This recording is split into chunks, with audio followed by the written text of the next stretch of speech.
Visions of the Black Heaven, Chapter 11.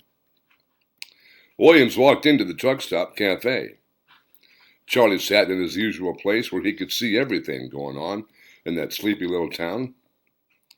Williams sat down next to Charlie, whispering in his baritone voice, resonating throughout the cafe. "What else do you remember, Charlie?"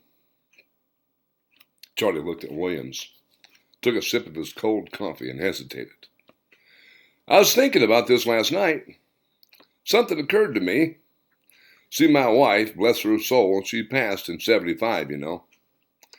My wife, at one time, was real close to old lady Schroeder. They talked a lot. They talked a lot of women folk talk. You know, women folk don't share much of women folk talk with their men folk. It's just women folk talk. Well, one time, just one time, my wife mentioned to me that old lady Schroeder and that crazy old mountain man's wife were real close friends when they were growing up. Old lady Schroeder always said that mountain was special, and she wanted it real bad. She never knew exactly why, but she wanted it real bad just the same. When the crazy old mountain man got a hold of it, they became mean and stopped talking to everyone. Soon after that, Schroeder and her hooked up. Took them a long time to start a family." Williams and Charlie locked eyes.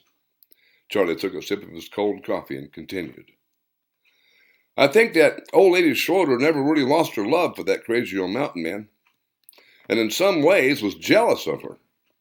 Jealous of her cousin. Schroeder somehow knew it.